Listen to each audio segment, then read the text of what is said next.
Всем привет! В прямом эфире Первого канала большое превью третьего соревновательного дня чемпионата России по фигурному катанию. Начинаем мы сегодняшний день с танцев на льду.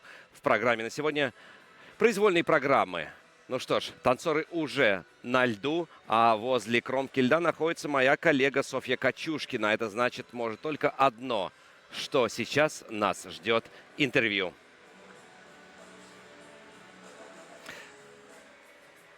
Ну что ж, сегодня и правда насыщенный день. Мы еле-еле отходим, только начинаем отходить от соревновательного вчерашнего дня. Короткие программы у мужчин и у женщин. Действительно, интрига до сих пор висит. Напоминаю, что фигурное катание – это не одна программа, это слагаемые двух удачных соревновательных дней. Конечно, у мужчин вчера произошло с какой-то стороны чудо, потому что мы увидели еще один практически безупречный катание, программу того человека, который будет представлять нашу страну на зимней Олимпиаде. А вот несколько мужчин, на которых мы рассчитывали в какой-то степени, это Марк Кондратюк, Владислав Дикиджи, они не то что провалили свои программы, но допустили ряд помарок, которые не позволили им остаться на данный момент в сильнейшей разминке. Ну что ж,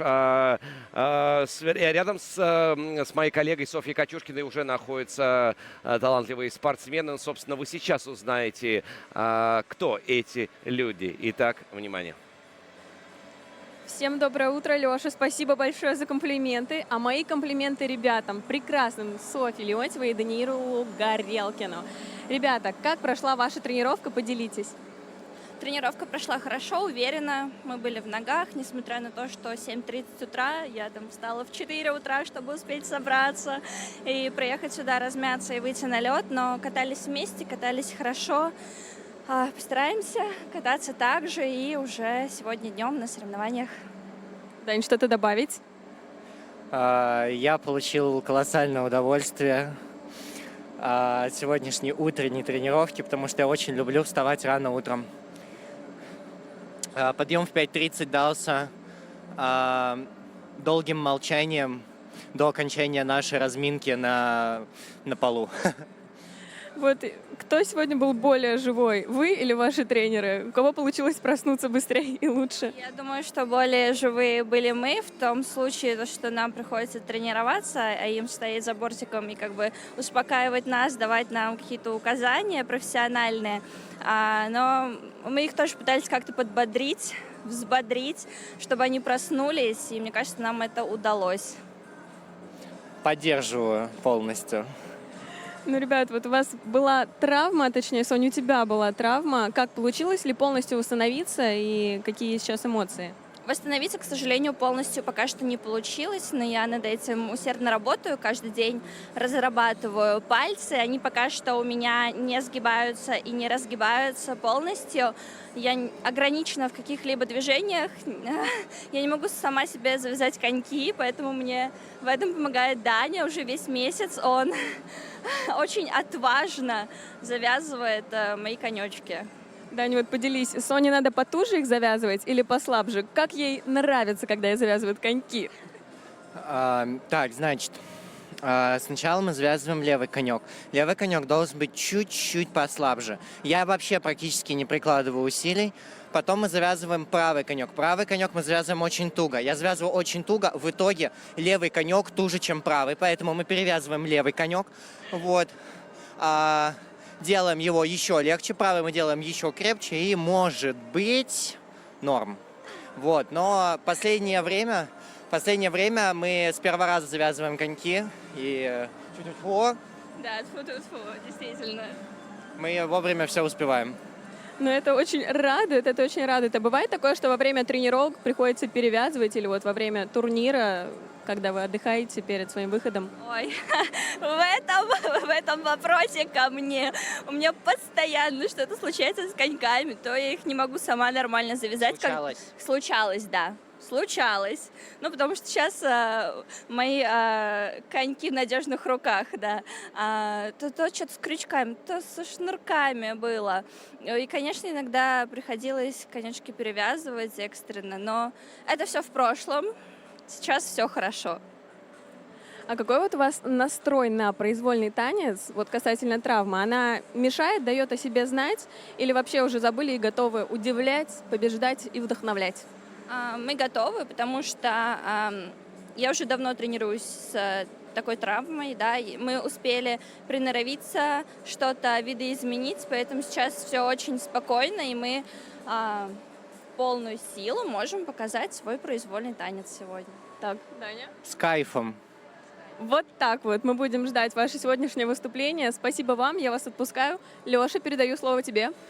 София, спасибо тебе огромное. Ну что ж, а сейчас самое время перевести наше с вами внимание на тех людей, которые делают все возможное для того, чтобы у нас, у спортсменов, было бы, возможно, и светлое, спортивное, в том числе, будущее. Вместе со мной тренеры, незаменимые педагоги, прекрасные Софьи и Данила, Александр Свинин и Ирина Жук. Давайте вместе сейчас с вами посмотрим на то, как прошла тренировка ваших ребят. Немножко обсудим, собственно, в какой они в данный момент форме и что ожидать от произвольного танца. Итак, внимание.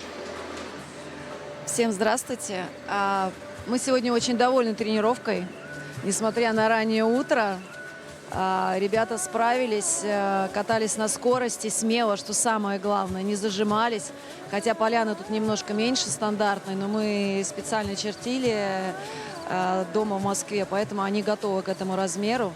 И прямо вот нам сегодня они понравились. Я думаю, что к часу дня, когда начнутся соревнования, еще немного поспят, отдохнут и выйдут в полной боевой готовности. А с чем связаны вот эти разговоры по поводу раннего утра? Насколько я помню, в наши времена, ну, собственно, мы и в 6:30, и в 7, и в 7:30, и как бы не особо сетовали на столь ранний час для тренировочного процесса. А в последнее время, что вчера, хотя вчера прямые эфиры начались где-то в районе 8:39. Почему вот этот ранний час стоит такой глыбой, таким айсберг на нашем пути тренировочном? Я думаю, потому что девочкам нужно просыпаться очень рано, чтобы сделать прическу и макияж. Поэтому это, конечно, для них очень... Именно на соревнованиях. Когда в тренировочные дни это не так страшно. А вот на соревнованиях, конечно, должны быть красивые, все уже с утра.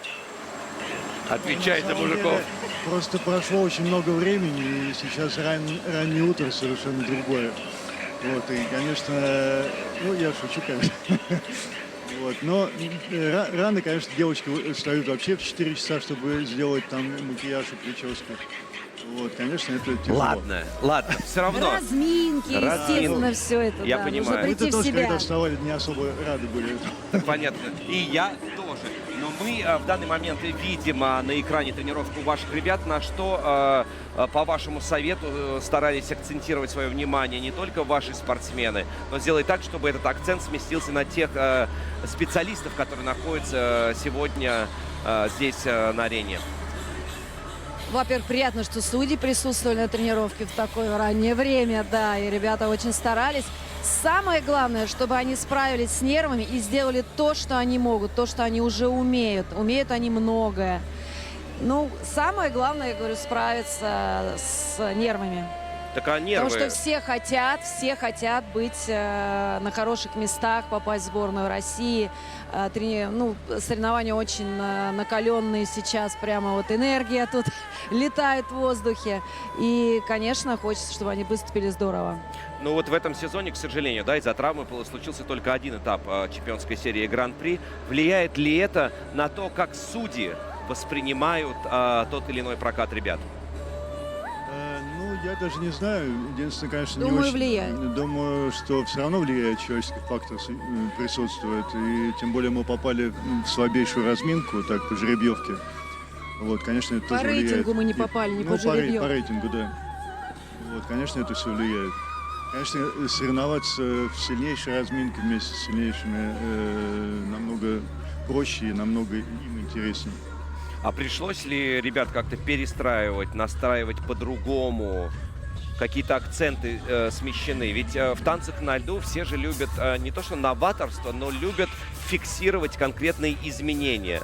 Давайте так начнем. Ваши ребята прогрессируют, на ваш взгляд, в этом году? Или пока только адаптируются к той форме, в которой они заканчивали прошлый сезон? Но я считаю, что они прогрессируют. Это было видно и по первому гран-при, где они выступили. Вот. Очень Они хорошо получили выступили, да. очень хорошо, и были очень хорошие отзывы специалистов и судей. Вот. И они получили довольно высокие оценки на первом гран-при. Из-за травмы, конечно, пришлось перестраивать всю подготовку. Но ничего, что бывает, это же спорт у нас. Никто от этого не застрахован. Сейчас они набирают вот эту форму, которую они могли бы иметь раньше, конечно. Но ничего страшного. Как случилось, так случилось. Поэтому идем дальше. А вот одного турнира, да, к сожалению, второй не случился этой осенью. Вот одного турнира достаточно, чтобы заинтриговать и как бы предоставить уже внимание вот эти как раз изменения. Ну, вы же стараетесь, каждый из нас стараемся быть условной лучшей версией себя же года предыдущего. Изменения произошли, да, как вы сказали. абсолютно другие стали, абсолютно. И тема у них другая произвольная в этом году, и вообще мы их стараемся развивать, и они идут навстречу, они учатся быстро. То есть, все у них в порядке, они обладают такими формами вообще. То есть, прям, я говорю, породистые, если есть породистые кони, это вот как раз они очень красивые. Поэтому Я знаю из коней только старый конь борозды не портит. Нет, а есть скаковые красивые лошади, поэтому вот они как раз из той породы. Ну да. Но на самом деле одного турнира, конечно, для того, чтобы все их запомнили, это маловато. То есть, конечно, хотелось бы, чтобы было хотя бы 2-3 турнира перед главным стартом. Ну, особенно если мы говорим и рассуждаем на тему танцев на льду, Да. где каждая мелочь, Конечно. даже вплоть до той красоты платья, в котором ходят девушки. Я знаю, для девушек важны также детали, как в танце. Давайте вернемся к ритм-танцу. Что происходило там? Абсолютно дилетантский вопрос, потому что мы порой не понимаем ничего. Рассказывайте. Мы иногда тоже. Да? Да, Ну я давайте работаю, потому что было понятно. Ритм-танец. Самое главное, что ребята справились, откатали, конечно, не на 100%, как могут, но процентов на 70 получилось. Конечно, им было непросто из-за того, что им было мало стартов. Все-таки здесь уже все выступали по 2-3 раза в сезоне. И, конечно, рука у Сони еще не до конца работает как нужно, не сгибаются пальцы. Все, что возможно, мы сделали, поменяли хваты, и ребята много сами подстраивались. Но одно дело тренировки, другое дело стресс на соревнованиях. Конечно, чуть-чуть не хватило именно вот того, как они показывали на тренировке. Но ни в коем случае мы их не ругаем. Мы, наоборот, их похвалили и сказали, что, ребят, здорово. Но выдали, самое главное, энергетику.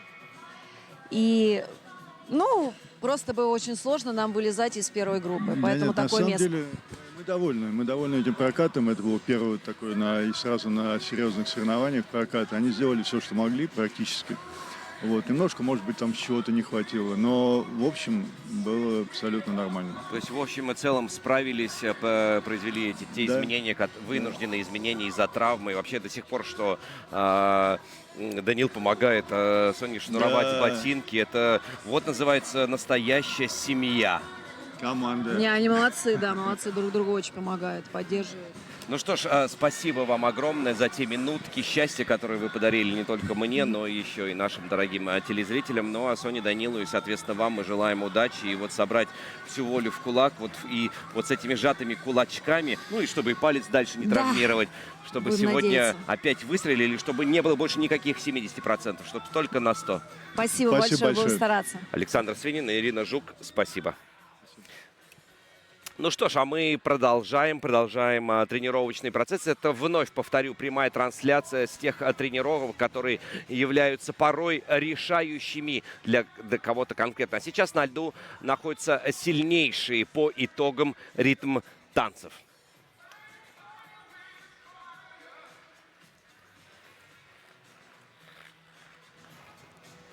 И давайте в данный момент посмотрим, кто же находится в данный момент на льду. Ну что ж, Анна Щербакова, Егор Гончаров, Елизавета Пасечник и Дарья Черезана, Екатерина Миронова, Евгений Устенко, также Василиса Кагановская, Максим Некрасов и Александра Степанова, Иван Букин.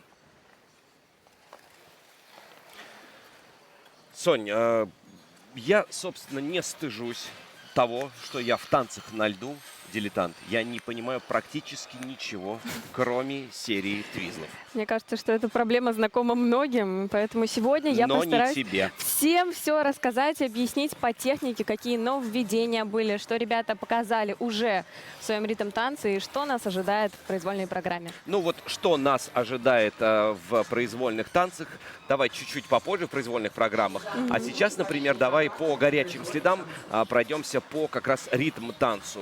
Например, тезис на топ-3 впечатлений. Ой, ну смотри, давай я могу тебе рассказать про Степанову и Букина, про Сашу с Ваней, моих любимых. И говоря кратко, это мастерство во всей его красе.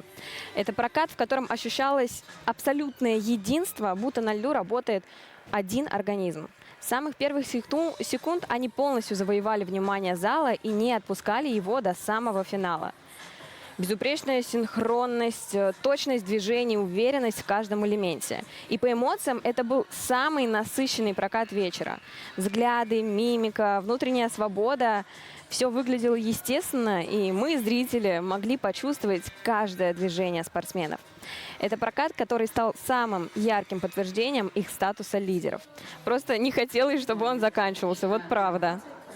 Ну, ты знаешь, если мы продолжаем, да, рассуждение по поводу ритм-танца Степанова и Букина, то я видел эту спортивную танцевальный дуэт на протяжении многих лет, наблюдал за их тоже ростом, и могу сказать, что вот ритм-танц под Майкла Джексона — это что-то, возможно, новенькое для этого дуэта. Во-первых, да.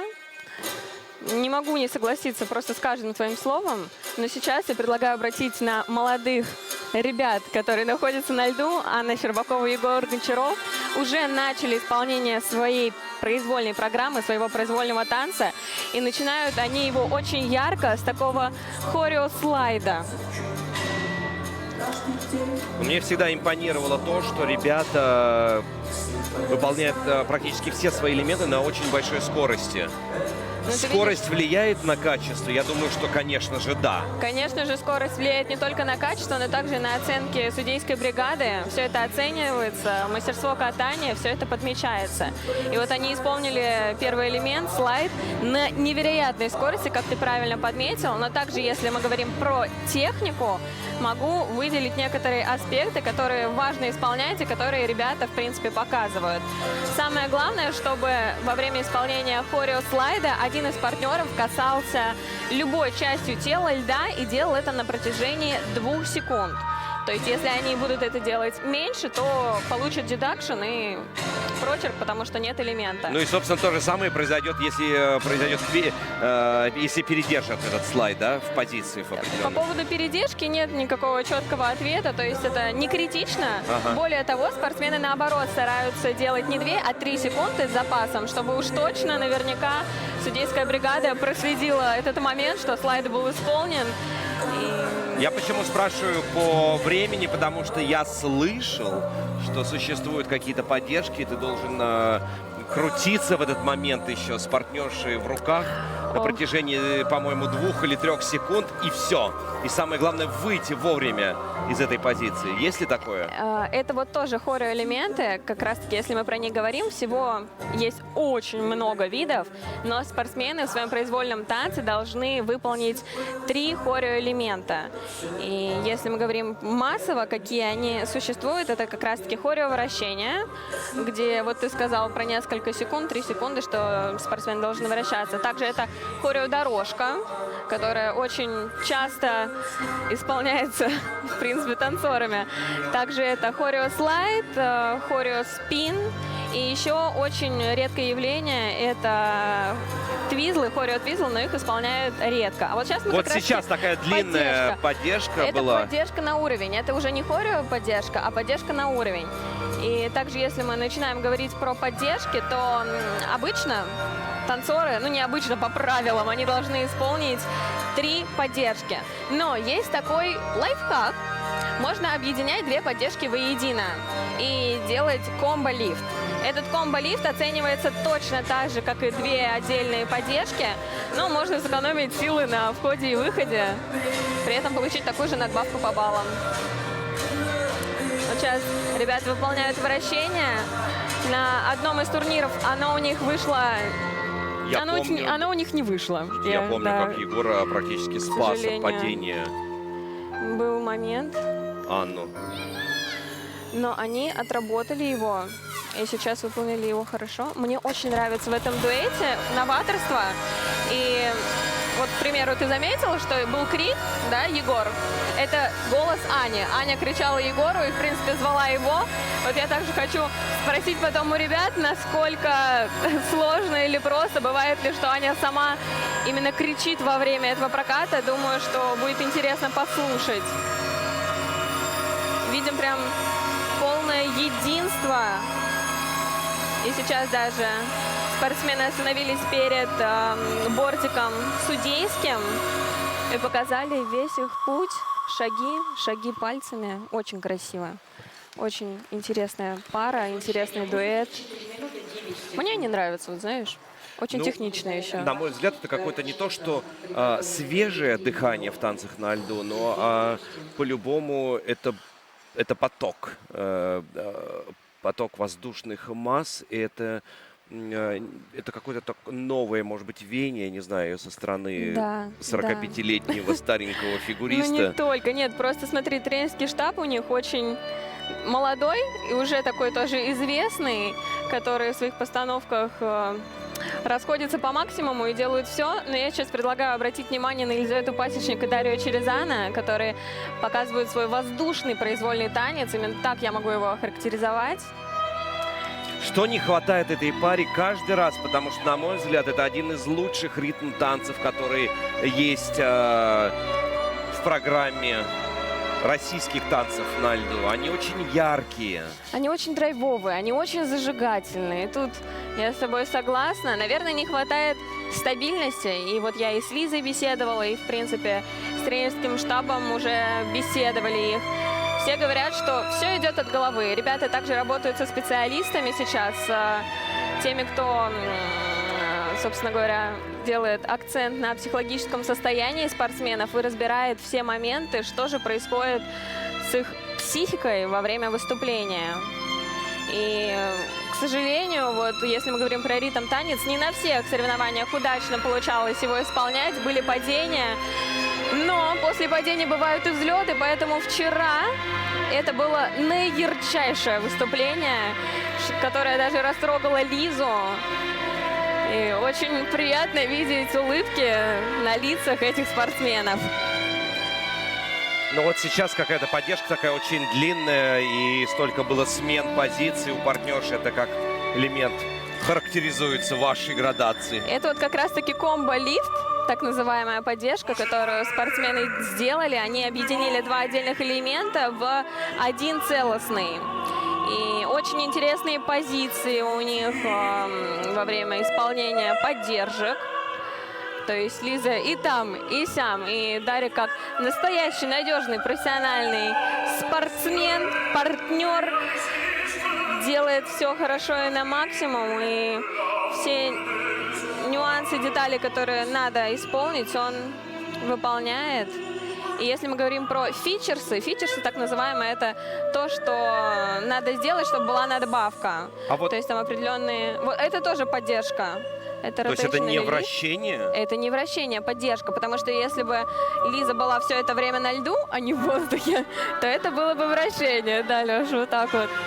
Хочется просто в этот момент оставить здесь все. Микрофоны, любые датчики и просто поехать домой спать, потому что столько информации и очень сложной для восприятия. Ну как, мне кажется, что наши дорогие зрители, которые сейчас наблюдают за танцевальными дуэтами, за их тренировкой, наслаждаются с чашечкой кофе. Поэтому стараюсь взбодриться такими техническими какими-то моментами, рассказать поподробнее и с позитивом. Если надо, могу добавить еще позитива больше. Софья, мне вот интересно, а кто принимает решение, какой кусочек программы не тренировать в данный момент? Ну, на тренировке исполняют все кусочки своей программы вообще, но под музыку делают что-то выборочно. И, как правило, это те элементы, которые спортсмены и их тренерский штаб хотят показать судьям в первую очередь. Это дорожки шагов, какие-то сложные по технике элементы, также блок на одной ноге. И это делаю для того, чтобы сейчас, когда у тебя тренировка, ты полон еще сил, и ты мог сделать все на максимум, и судьи себе на карандаш уже записали, что ага, тут хорошо. И уже во время выступления на соревнованиях, возможно, даже не пересматривали элемент, а сразу ставили высокие уровни. Ну, если все выполнено и сделано на максимум. Ну, даже с такими небольшими пропусками сейчас, даже в такой ситуации для меня лично программа была такой достаточно целостной, яркой, мощной, самое главное. И вот эта энергетика, она просто не завершалась. Действительно, потому что ребята проявляют себя достойно и очень много работают.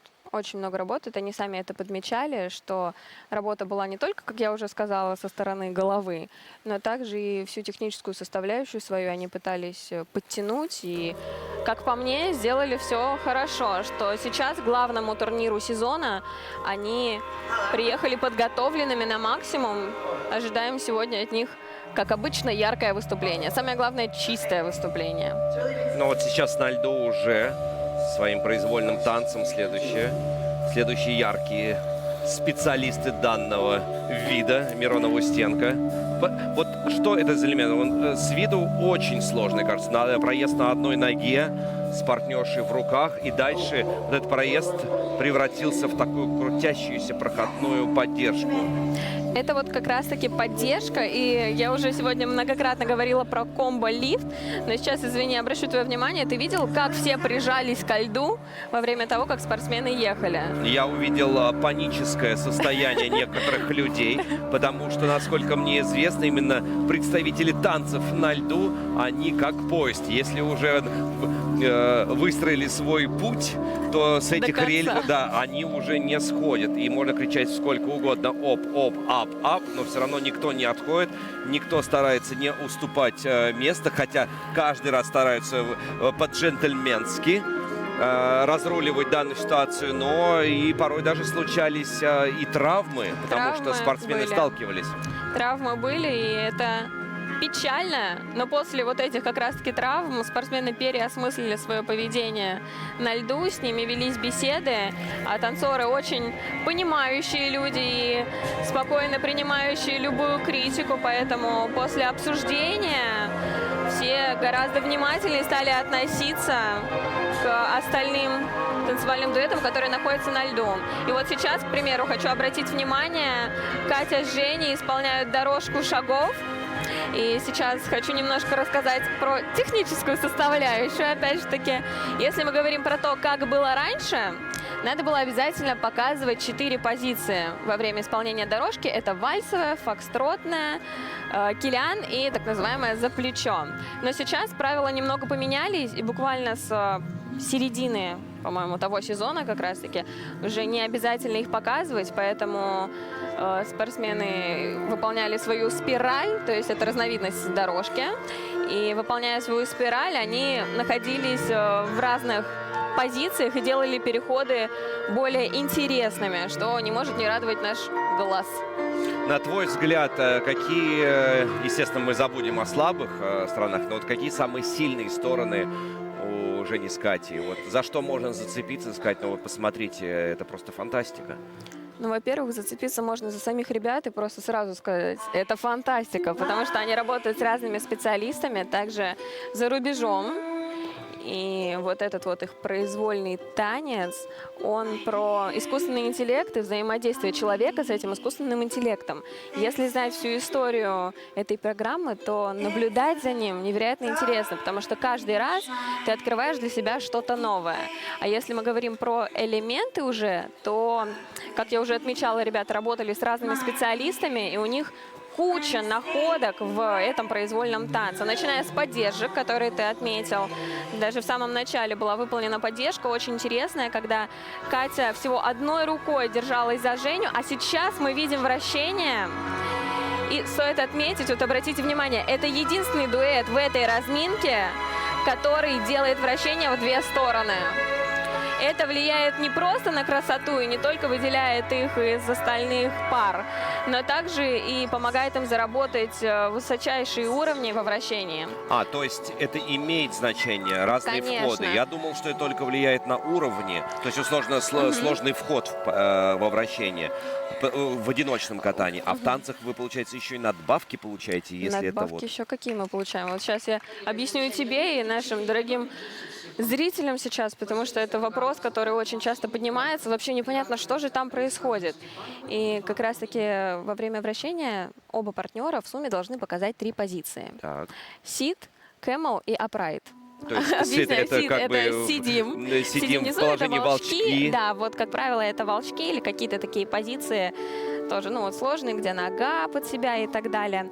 Потом upright это заклон Так, у девочки, и camel это ласточка. это ласточка. И с этого сезона, кстати, тоже вот нововведение, опять же таки, наши танцы нам дарят.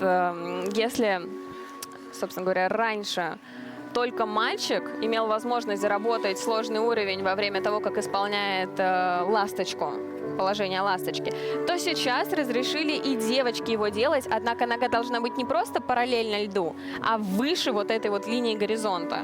Поэтому это вот такое нововведение, которое стоит отметить, и, может быть, станет чуть-чуть понятнее, что же происходит во время этого элемента и почему именно так. А сейчас на льду уже Василиса Кагановская, Максим Некрасов. Вот что ты сам можешь сказать про этот дуэт? Как он тебе? Для того, чтобы сложилось впечатление, особенно если я наблюдаю за танцами на льду, то мне нужно просмотреть ту или иную программу не один раз для того, чтобы сложилось впечатление, и плюс смотреть, во-первых, программу целиком от начала до конца. И также я люблю сравнивать, то есть когда возникает тот или иной жизненный вопрос, я иду в сравнение для того, чтобы выбрать тот вариант, который мне ближе по душе. Поэтому вот сегодня я очень внимательно буду смотреть за произвольными танцами, потому что в течение сезона пары были распределены таким образом, чтобы плюс-минус по силе участников этапы Гран-при были схожи, а чемпионат России аккумулирует лучше из того, что есть на данный момент. Но я вижу легкость, порой даже непринужденность при исполнении того или иного элемента. Вот сейчас вот этот элемент. Это поддержка. Очень красивая первая позиция. Прям невероятно и захватывает дух. Ну, тренерский штаб ребят, он, в принципе, отличается интересными находками касаемо Почему так? Почему один тренерский штаб отличается от другого? Вот у одних больше каких-то новых элементов, вкусняшек, как мы любим говорить, да, а другой тренерский штаб не... Это профессионализм тренеров или именно возможность самих ребят исполнять задумки тренерского коллектива? Мне кажется, это комбо. Это когда просто шикарное сочетание происходит между спортсменами и их тренерами, когда они чувствуют друг друга без слов. И бывает такое, что даже спортсмены исполняют какой-то элемент, допускают на нем ошибку, и рождается что-то новое. И вот это что-то новое является как раз-таки фишкой пары. И потом приобретает смысл в дальнейшем в программе. Его могут как-то усложнять, вплетать, дополнять. И получается очень красиво, очень интересно. И также каждый тренерский штаб отличает, наверное, постановки, которые они выбирают для своих спортсменов, ведь каждый дуэт индивидуален. И вот сейчас Василиса с Максимом исполняют хореодорожку, хореоэлемент своего произвольного танца. Невероятная синхронность в нем присутствует. Если мы говорим про как раз-таки хореодорожку, тут нельзя, чтобы партнеры отъезжали друг от друга дальше, чем на 2 вытянутые руки. Поэтому иначе что будет? Иначе тоже будет минус и дедакшн, и невозможность отплюсовать. То есть неужели в зависимости от расстояния друг от друга, двух партнеров, не то, что не идут надбавки, а могут даже получить спортсмены дедакшн, то есть съем определенного количества баллов, и что этот элемент уйдет в минусовую зону? Да, я вам больше скажу. Если спортсмен, если танцевальный дуэт исполняет какой-то элемент плохо и получает там минусовую какую-то составляющую GOE, это, ну, вот надбавки той самой, то в дальнейшем спортсмены не могут получить надбавку выше +3. То есть максимум +3, как бы они хорошо не сделали элемент, по-другому им не поставят. Тогда что делать зрителю, который пришел, возможно, даже впервые посмотреть фигурное катание, впервые попал в мир танцев на льду? На что обращать внимание? Или действовать так: вот эта пара мне по душе, а вот это нет? Ну, танцы на льду — это очень субъективный вид спорта. Я думаю, с этим согласишься и ты, и наши зрители. Поэтому, как по мне, самый беспроигрышный вариант — это наслаждаться Быть программой. Степановой и Быть Букиным. Степановой и Букиным. Ну почему все дуэты, которые сейчас на этой, ну, как бы в этой группе участников, они показывают себя многогранно и очень интересно. У каждого есть своя линия, своя сюжетная линия и история. И вот Степанова с Букиным, как ты подметил, что надо быть именно ими, показывают всегда наимощнейшее катание и точность исполнения всех элементов. Вот, к примеру, твизлы. Ты видишь, как близко они их делают? Как единый организм. Вот я подмечала уже по ритм танцу, что они работают прям рука в руку, нога в ногу. И точно так же и здесь, и в произвольном танце невозможно это не отнять у них. Хорошо, я переключаюсь на свое сердце. И от сердца хочу спросить. Вот вы часто говорите о том, что есть та или иная какая-то идея, есть история. Понятно, что в тех действиях, которые нас окружают, в любом случае должен быть определенный смысл. Но так ли он играет именно завуалированная история в движениях тех или иных спортсменов на решение судей? Ведь они же четко следят за тем, насколько близко друг от друга выполняют ту или иную поддержку, те же самые твизлы, по твоим же словам. Чем ближе, тем лучше, и надбавки, GOE остается, и все только в плюс-плюс. А зачем мне эта история? Если моему глазу нравится то, что я вижу, и если все элементы, допустим, идут на определенные высокие уровни и хорошо исполненные, плюс надбавки, тогда зачем углубляться в саму суть программы? А как же по-другому? Ну вот мы хотим увидеть историю от А до Я, проследить вот эту сюжетную линию. И профессионалы берут зрителей с собой в эту как раз-таки свою историю. Поэтому, если мы говорим про расположение элементов, к примеру, да, это же все играет. И не только судьи на это обращают внимание, но и зрители.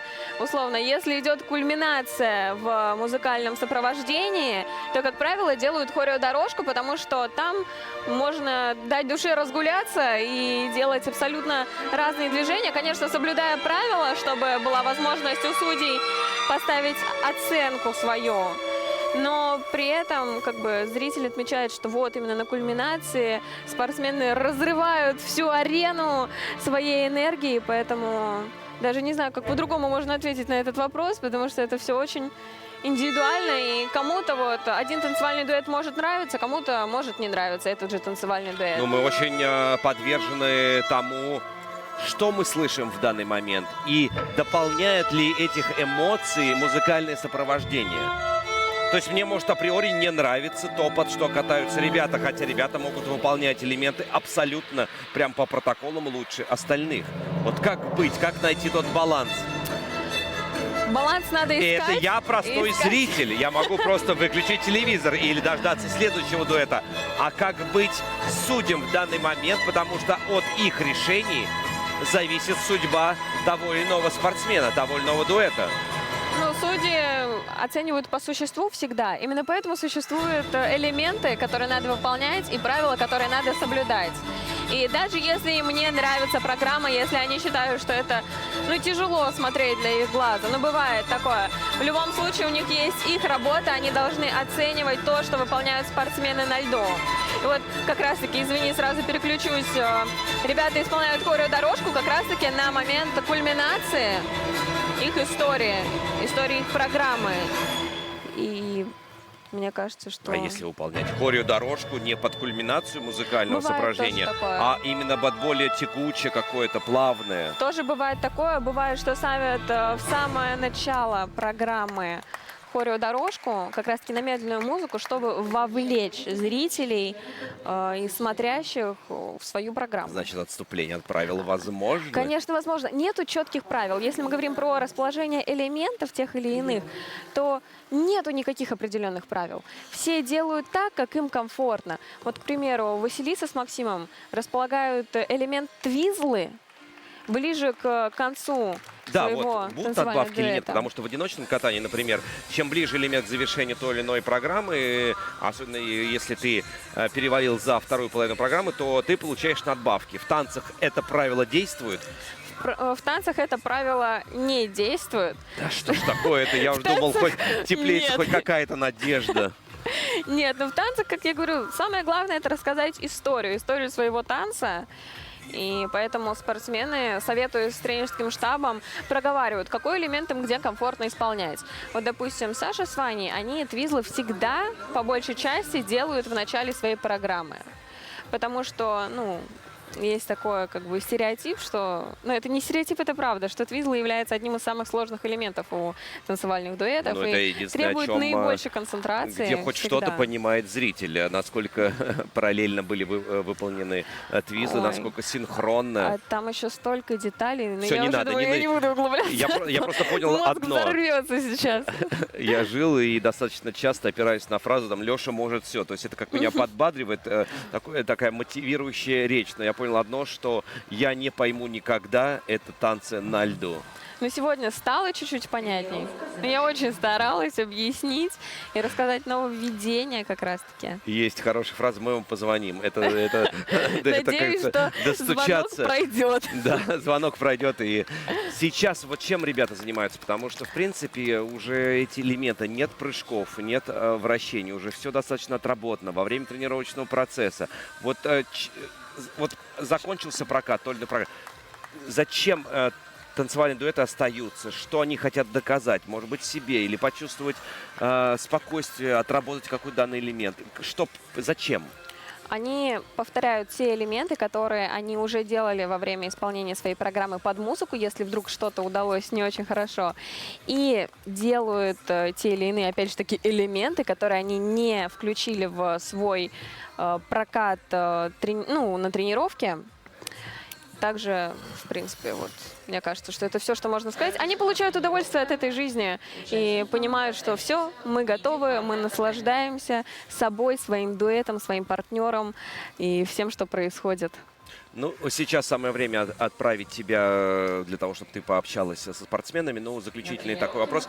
По тренировкам можно определить, какой танцевальный дуэт находится в более лучшей форме? Вообще, можно ли судить о той форме, в которой находится тот или иной дуэт? И да, и нет. Спасибо. Было. Было, снято. Почему и да, и нет, в двух словах. Да, потому что судейская бригада отмечает исполнение поворотов, чистые, нечистые, то есть как можно ставить, какие баллы, вернее, можно ставить сразу же, какие уровни. Но нет, потому что на тренировках спортсмены показывают одно, выйдут на турниры, могут показать совершенно другое. К примеру, будут переживать на тренировке, на турнире соберутся и уверенно выполнят весь свой произвольный танец. Все, Вот так и я наоборот. все понял. Вперед, вперед к полетели. ребятам. Да, и мы ждем, конечно же, сейчас то, что скажут нам ребята. Интрига всегда есть. Я понимаю, что фигурное катание что-то не получается, что-то получается. Это обычно жизненный, в том числе спортивный путь. Но вот каким будет финальный день, финальный твой выход на лед, никто не знает. Ты можешь творить чудеса здесь во время тренировочного процесса, а потом что-то, какая-то маленькая деталька может стать вот такой великой китайской стеной на твоем пути к медалям. Ну что ж, сейчас с нами уже готовы поделиться своими ощущениями от предстоящей произвольной программы лидеры и неоднократные чемпионы России Александра Степанова и Иван Букин. Цвет. У меня в цвет вас. У меня Прошу сегодня тебя, Софья. в цвет вас. Маечка, как ты правильно заметила. Но не будем обо мне, поговорим о вас, о вашей тренировке. Как было сложно или просто собираться после выходного дня? Я обожаю утро, обожаю просто вот в 7 утра в автобусе ехать, когда идет дождь в Питере. Обожаю это время, это самое лучшее, что может быть. Мне кажется, нас дождик немножко взбодрил. Мы проснулись до тренировки, успели, размялись, вышли на лед. Все хорошо. Нормально, нормально, покатались. Уже пора, вот я готов уже. Погнали. А, прямо сейчас, то есть Можно уже. пора начинать, так скажем. А кто сегодня был более живой из вас на льду? То есть как проходила тренировка? Вот под такой прям эмоцией Ивана Букина или под спокойствием Александры Степановой? А у нас, наверное, спокойствие Александра Степановича сегодня было. Да, да, да. Да, я думаю, С да. утра это Москва. Ну вот, в принципе, как будете настраиваться, если вы уже готовы сейчас выбежать и откатать на полную катушку свой произвольный танец? Может быть, есть все-таки какой-то ритуал, который вам надо обязательно выполнить? Да, я пойду спать. Да, я хочу спать. Все, поесть и спать. Да, отдохнуть, напитаться, собрать всю энергию, силу и выйти на лед, как всегда, собраться. Саша, официально я такой на релаксе, видишь? Вот любимая рубрика «Ваня и еда». Ваня, что есть будешь? Так, сегодня, наверное, я в прошлый раз ел яишенку, а сегодня блинчики возьмусь. Я мечтал о них тогда, но пришел, и яичница так на меня смотрела, что я не мог ей отказать. И мы с ней подружились. Вот. А сегодня блинчики. Может быть, кстати, очень вкусные здесь сырники. Да. Да, сырники, сгущеночка, сметаночка. Моя. Я думаю, что все будет прекрасно. Вы подкрепитесь и подарите нам настоящий праздник на льду. Все, я вас отпускаю. Спасибо. Пока-пока. До встречи. Вот такие оптимистично настроенные наши лидеры танцевального мира. Безусловно, этот мир непонятен многим, но самое главное, те эмоции, которые абсолютно искренние после проката одного или иного дуэта. Ну что ж, Кагановская и Некрасов буквально в шаге в данный момент находятся от лидеров. Прекрасно откатанный ритм танец. А что нас ждет сегодня вечером?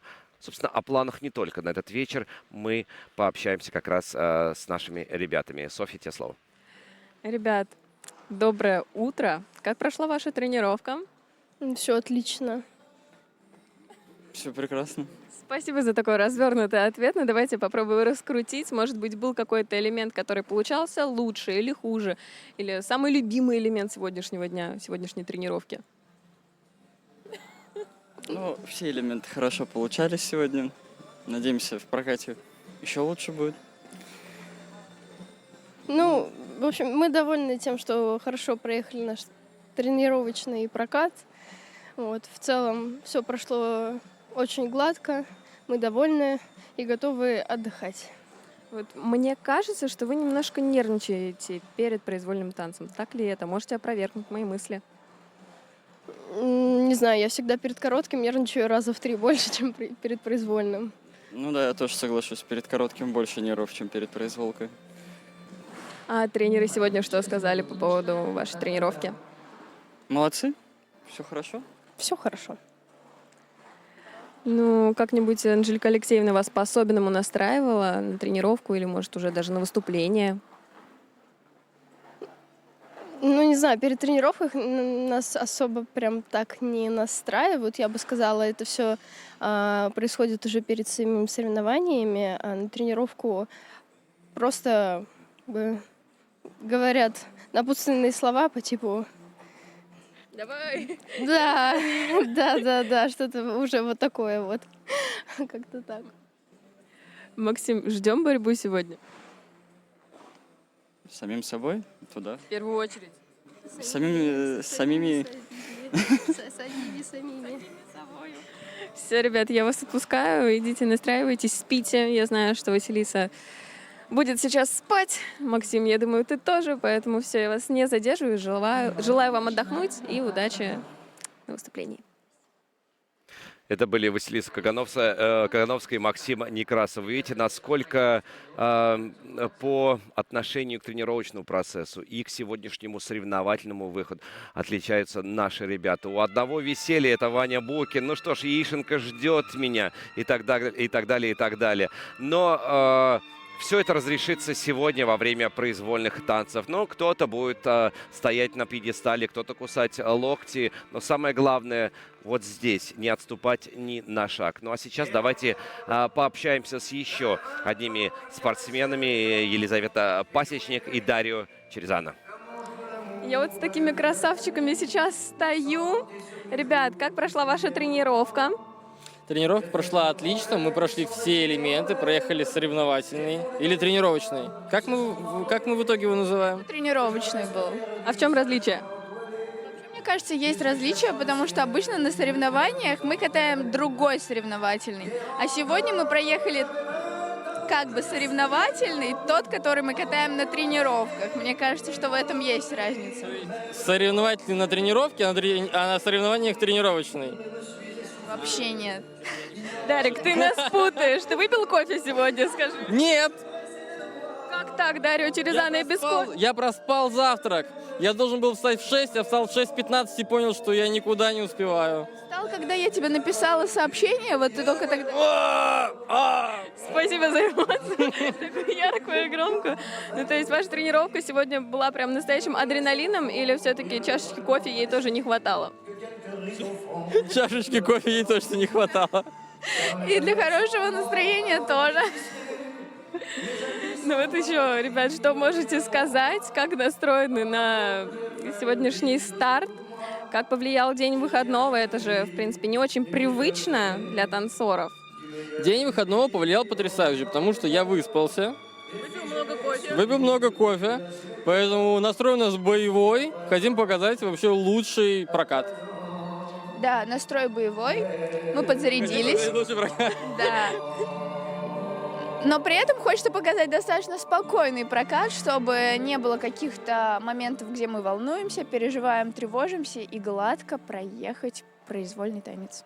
А что вам сегодня тренер говорили? Может быть, какая-то есть главная фраза дня? Я как-то вот немного подъезжал на самом деле, поэтому не знаю. У меня таких сильных рекомендаций не было. Может быть, Лиз, у тебя что-то было? Мне сказали просто делать все немножечко поспокойнее, все было отлично, все было супер. Дарик, а ты боялся? Почему? Там тренеры не кусаются вроде как. Тренеры говорят: ребят, все было хорошо, спокойненько. Мы такие стоим, киваем, только отъезжаем, и Лиза говорит: нет, мало было, мало, надо сильнее. Ладно, хорошо. Это было так, поэтому мне и говорили: Лиз, все нормально, все супер, поспокойней. Да, я не совсем довольна сегодняшней тренировкой, потому что знаю, что мы можем больше, но мы это покажем на старте. Все, мне добавить нечего, ребят, я вас отпускаю. Дарик, иди пей кофе, заряжайся, Лиза, иди отдыхай и радуйте нас сегодня своим произвольным танцем. Это называется «Почувствуйте разницу». Мужики всегда будут оставаться детьми. И Ваня Букин, Максим Некрасов, Дарья Черезана. Это просто кладь каких-то прикольных вещей, новых фраз. И самое главное, хорошего настроения. А вот женская половина, она немного спокойна, сконцентрирована. Ну, девушки порой, прям не ищут легких и простых путей. А самое главное, чтобы все дуэты, которым предстоит сегодня выходить на этот лед, не искали сложных путей, наоборот, пошли бы, отдохнули, яишенку и сегодня в бой. Но они не могут выйти на лед и продемонстрировать свои программы просто так, без тех людей, которые всю жизнь их поддерживают. Конечно, речь идет о тренерском коллективе. И сейчас со мной, просто гордость танцев на льду нашей страны в нашей студии. Сейчас находится Анжелика Крылова, неоднократная чемпионка Европы и мира. И самое главное, человек, который не потерял свою внутреннюю харизму. Человек, который не сказал: да пока фигурное катание, все, я насытилась. Нет, она хочет большего. Она не стоит на месте, а идет только вперед, придумывая все новые вкусняшки для своих ребят. Анжелика Крылова! Привет. Привет, доброе утро. Доброе утро. Вот, и Сонечка к нам тоже присоединилась. Ну, рассказывай, во-первых, как прошел первый соревновательный день? Коротко, тезисно, по ритм танцам. Что понравилось, что нет, на что, чтобы мы обратили внимание или просто пропустили? Ой, ну, мои пары откатали очень хорошо. Я довольна выступлениями всех 3 пар моих, которые здесь выступают. Поэтому даже не знаю, что сказать, вот честно. Все прошло очень хорошо. Ждем произвольного танца сегодня. Василиса и Максим. Да. Ритм-танец. Сколько плюс-минус процентов? Ну, 90, 95, 100, наверное, никогда не бывает, да? Ну, Анжел? бывает. Бывает? Ну, пачник Черезана, я думаю, было близко к 100%. Да, они прям выложились на полную. Василиса с Максимом были немного сдержаны, но делали Почему? технику Волнение? хорошо. Ну, естественно, волнение как бы такое... Прэша такое было. Давай немножко поговорим на эту тему. Смотри, Кагановская, Некрасов. Да. Очевидно, что здесь они стараются подняться на первое место. Ну, иначе зачем вообще тренироваться и как бы пытаться сделать свой максимум? У других ребят задача, как я понимаю, наоборот, приблизиться к третьему месту и как бы да. вот быть вот там в когорте самых сильных. Да. Вот здесь ментально это разные подходы у ребят к соревнованиям? Тот, кто идет на первый, или тот, кто просто пытается залезть в тройку? Я думаю, это одинаковый подход к соревнованию, потому что я думаю, что 2 место это самое такое Сложное, да? Сложное, да, потому что 1 и 3 место, они такие другие. 2 место сложное. Но в ситуации сейчас Василиса с Максимом, так как они еще новая пара, они катаются 2-й сезон вместе, и такой скачок, который они сделали за 2 сезона, наверное, ни одна пара не сделает. Для них такой результат сейчас это очень хорошо. Они прибавили свой сезон best на 4 балла здесь, и поэтому двигаются вперед. Скажи, а нет опасений? Очень хочется, чтобы скатали произвольную программу свободно, спокойно и так, как они могут скатать. К нам уже присоединяется Соня, но этот... Подвигайся ко мне, Анжел. Вот так. Да. Я сюда перепрыгну к вам. Теперь просто для моего спокойствия. Во-первых, я сижу среди таких красоток, ну и второе, мир, который мне очень сложно понять, мир танцев на льду. Вы сейчас говорили о том развитии, которое проходит у дуэта Кагановская-Некрасов. Очень был сильный скачок, они ворвались в элиту танцев на льду. Нет ли опасения, что вот это бурное развитие во время 2 первых сезонов может сбавить? И как экономика, да, есть огромный темп, все растет, а потом обвал. Ой, я так не думаю вообще. Я думаю, это только начало. Я не знаю, я спрашиваю, то есть, знаете, когда чуть-чуть пара выдыхается, например, или что-то происходит, то есть это нет такого процесса. Как выдыхается? Мы только вздохнули это все. Вот и выдыхается. Вы только набираете воздух? Мы только набираем, вообще только набираем. Поэтому я так не думаю. Хорошо. На что в следующих, будущих сезонах стоит обращать внимание, например, если мы продолжаем тему Кагановская-Некрасов? Где ты видишь те стороны, которые лучше укреплять и улучшать? Ну, скатывание, контакт между ними, элементы, естественно, дорожки, которых не было, тех уровней, которые вот были в начале сезона. Сейчас уже лучше, уже все это набирает. Техника, вообще много всякой работы, много. Ну, танцы со временем, пара становится, как бы, если говорить о Степановой Букиной, конечно, у них это 12-й чемпионат России, как они сказали на интервью, Кагановская, Некрасова 2-й. И они уже близко, считаю, ну, это классно для них. Анжелика Алексеевна, вот подскажите, а Василиса с Максимом продолжают вас удивлять каждый раз? Просто вы с Василисой уже такой колоссальный путь прошли, я уверена, много еще будет впереди. Вот как, удивляют или уже как-то такое есть спокойствие за них? Они всегда удивляют, они такая интересная пара, мне кажется, с большим потенциалом. И вот это все, что в эти 2 года произошло, это только начало того большого пути, который предстоит им пройти. Полностью вас поддерживаю. Еще вот хочу спросить, Василиса с Максимом летали в Китай буквально вот недавно. Да. Как вы согласились на этот опыт? Как вообще все происходило? Расскажите поподробнее. Ну, мы с Алексеем Юрьевичем сделали план подготовки, как бы обсудили это все, потому что было время, потому что они сделали 2 этапа подряд. Омск и Красноярск. Да, Омск и Красноярск. Вот, и у них было 1,5 месяца до чемпионата России. Мы хотели их немножко развеять и в то же время дать какую-то энергетику другую, сменить немножко местоположение. И я думаю, что это пошло им на пользу. И они приехали, готовились так интенсивно 2,5 недели. Ну, это все же перед главным стартом сезона, перед таким значимым турниром, куда-то ехать, где большая разница со временем. Не повлияло ли это потом на них? Быстро ли они влились в рабочий Мне процесс? очень понравилась поездка, они приехали очень вдохновленные. С подарками. Это было круто, да. Что вам привезли? Зеленый чай, Чай, конечно чай. же. Да, сувенир, зеленый чай. А вот это очки надо?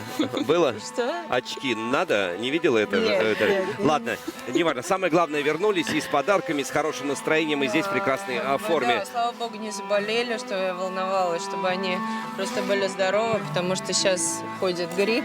И я сама переболела так прилично. И Как ваше хотела- самочувствие сейчас? Хорошо, все. Так, Это всё. самое главное. Самое главное, что хорошее самочувствие у всех у нас, когда на льду Черезана Пасечник.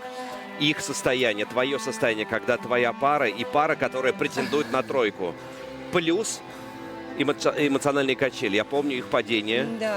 Я помню и- через шпагат Ну, этот слайд. По-всякому. По-всякому было. Да, их кидают по-всякому. Может, из-за тех эмоций, с Почему которыми такое они еще не происходит? могут справиться. Вот не знаю. Вот Понимают, не что знаю. они крутые. Ну, в хорошем смысле, что вот у них вот. И многие люди Ну да, так ну, значит, еще, может быть, не оступаются. готовы чисто кататься, значит, не готовы чисто выступать. Я очень надеюсь, что на этом старте уже это им удастся, потому что половина сезона прошла, и как бы уже пора выступать. Не знаю, будем надеяться на лучшее и ждать произвольного танца. А как вот у вас получается привести ребят в чувство, успокоить вот в такое состояние баланса и гармонии? Бывали такие моменты, как мне рассказывала Татьяна Анатольевна Тарасова на Олимпиаде, когда Грищук-Платов, по-моему, это Нагано, когда Платов невменяемый, а тут есть возможность олимпийская медаль, и она просто взяла стакан воды и выплеснула на него. да, конечно. Такой, так, Татьяна Анатольевна, Конечно. и он проснулся в какой-то Ну да, момент. есть такие какие-то сложные моменты, да. моменты Да. в работе с ребятами. Ну, спачник Черезана, Да. ты имеешь в виду? Прям такой Да нет. ступор. Ну Дарика иногда переклинивает, как бы я пытаюсь его Но он уходит в поставить юмор, на я так месте. понимаю. Ну, он уходит в юмор, иногда в сильный юмор, потому что мне уже не смешно становится. Такая Он мини-истерика. начинает там- Нет, он начинает там менять какие-то шаги, что-то свое там искать. Ему кажется, что так лучше. Ну, в общем, я не буду рассказывать всех секретов, но самое главное, что это для них работает, и команда работает как бы хорошо, наше трио. Поэтому... Вот визуально Черезана для меня это какая-то кладь. Солнце. Да, это солнышко, обогревающее, согревающее, дающее энергию и плюс заставляющее тебя невольно, даже если нет Да, контакта, улыбнуться, нет да? разговоров, Да, улыбаться. он все время в хорошем настроении. Он ни разу не пришел на тренировку, что он понурый, что он уставший, что у него что-то болит или что-то не так. И вот это вот классно. Он приходит и дает всем нам энергию большую. Анжел, Да. впереди произвольные программы танцев на льду. Я понимаю, что будет очень интересно смотреть топ-6, топ-5, вот финальную разминку. На что зрителю обратить внимание? Зрителю, который не особо понимает в танцах на льду. Или только воспринимать глазом, слушать музыкальное сопровождение и решать, принимать решение сердцем. Ну, наверное, первое для зрителя – это эмоция, которая дает танцор. И этим он оценивает пару. Возникает эмоция у зрителя или нет, и это нравится или не нравится. Он не знает элементы, не знает какие-то технические там стороны. Первое – это эмоция. Второе, конечно, это скатанность пары. Это между ними, это харизма, это контакт между партнерами. Это тоже очень, да, вызывает такое чувство скатанности, чувство стабильности в паре. Ну, конечно, выбор музыки, программа, в принципе, ну, набор элементов. Все-таки зрители видят, как исполнены элементы, частота элементов. Ну, вот это. Но первые эмоции, которые дают зрители. Я думаю, судьи тоже на это очень смотрят. Спасибо, да. Всё. Мы Спасибо, распускаем, Анжел, за те эмоции и за краткую Пожелайте нам экскурсию удачи. в мир танцев на льду. Удачи всем Спасибо. твоим парам, удачи всем танцевальным дуэтам. Спасибо, да, Не удачи забывайте, прямая трансляция произвольных танцев Сегодня на льду в час сегодня дня. в час дня. Не переключайтесь, либо попросите своих знакомых, чтобы напомнили, но в час дня Да, танцы на смотрите льду нас. на первом. Ставим уведомления.